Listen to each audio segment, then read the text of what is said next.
Hi, this is Gary with MacMost Now. On today's episode, let's talk about important things you should do in advance to protect yourself in case your iPhone gets stolen. Now, if somebody steals your iPhone, you may think that the biggest problem may be that you have to spend a bunch of money to get it replaced. But that actually may not be the biggest issue. Because if somebody gets your iPhone, they can get into your email and into accounts that you have set up on your iPhone and steal from you even more than just the iPhone. For instance, consider if you have accounts at online shopping sites or banks or other things. All you need to do is simply send out a "I lost my password" message to those accounts and then look on your iPhone for the little password reminder to come in your email. So they have access to your email means they have access to a lot of your accounts. And if you're already signed into certain services, like say you're signed into Facebook already, they can hijack that account as well. So there's a lot that people can get away with if they get a hold of your iPhone. That is, if you haven't locked it. So here's what I mean by locking. When you go to my iPhone and you slide to unlock, you get hit with this enter passcode. And you have to enter a passcode. And as a demo here, I've used the absolute worst passcode you could possibly use, 1234, because that's the default for a lot of things. That's the first thing that everybody tries. So don't use that one. But you see how in order to get into my iPhone, I needed to enter that passcode. So if somebody stole it, they wouldn't be able to access my email and other accounts on it because they wouldn't know that passcode. They would be faced with that screen and they simply wouldn't be able to do anything.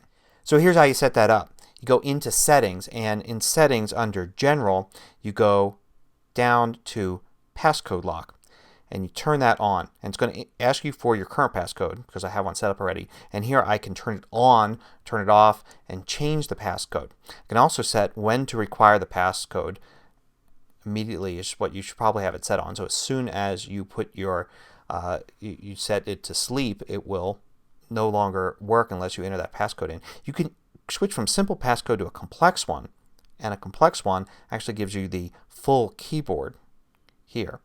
So it depends how often you do use your phone and how secure you want to be. A regular passcode is pretty good, and a more complex one is better.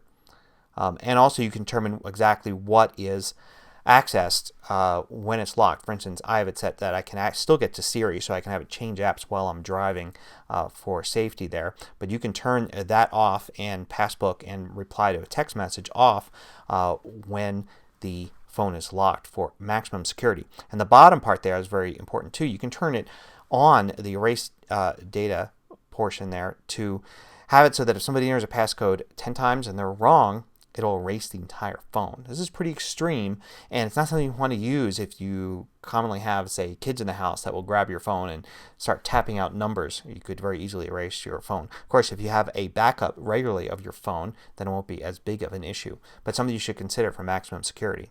Now, in addition, if you go back and you look at the auto lock feature, you want to set that to something as small as you can stand, perhaps 1 minute, so that it locks automatically. And if somebody swipes your phone from you, chances are very slim it'll be within that 1 minute since you last were using it. Now, this is very important. You should set a passcode, and of course make sure you remember it. Write down those 4 digits and put them in your desk somewhere where nobody else can see them, just in case. But make sure you have a passcode set. Otherwise, anytime you lose or your iPhone gets stolen, anybody can get access to all your stuff and your accounts, and basically maybe even go as far as stealing your identity using what's on your iPhone.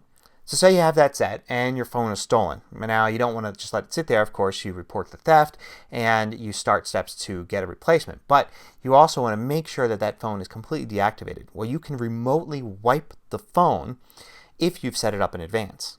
So to do that, in your settings, you want to go to your iCloud preferences. Now once in there, you want to go all the way to the bottom and make sure Find My iPhone is on. And you can even see there at the bottom it tells you that you can use that to remotely lock or erase your phone. So you turn that on, and now you've done that first step, and that's what you need to do in advance. So now say my iPhone's been stolen and I want to completely erase it so whoever has it won't be able to get to my data. I can then go to iCloud.com and sign in with my account and then go to Find My iPhone. And once I'm in there, I'll see a list of the different phones that are signed up using this Apple ID. So once I'm in here, of course, I can use the map to try to locate that device. I click on devices and I go to the device I want, the iPhone 4S there, and you can use that information to perhaps find a lost phone if somebody hasn't stolen it, or even maybe assist the police to be able to locate your phone. But if it's time to wipe it, what you need to do is click on your device there to go to it. And now you've got three options here. One is to play sound. That's useful if you've lost your phone, say in an empty theater and you want to find it. You think you've dropped it, or maybe in the park. You can have it play a sound, so maybe you can locate it. You can set it to lost mode, and you can erase it. Now erasing it will completely erase the device. You won't be able to track it anymore. So it's kind of a last resort. When you know you've lost it, you're not going to get it back. You want to make sure your data is safe. You can remotely wipe it. Lost mode is a little different. So lost mode does a few things. It's new for iOS 6.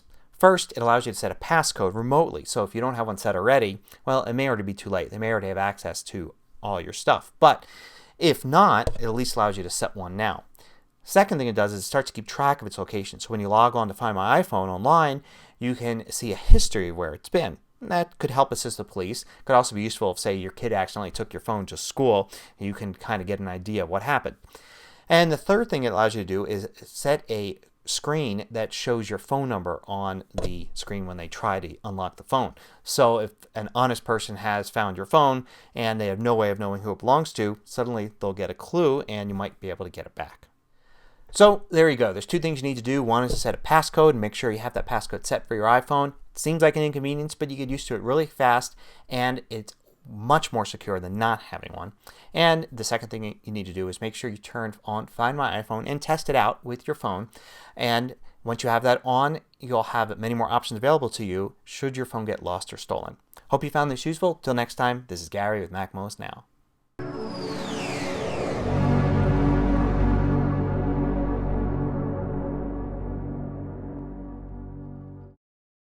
Want more video tutorials? Just go to MacMost.com, click on the videos link at the top of the page, and then you can view all of the hundreds of MacMost videos by category.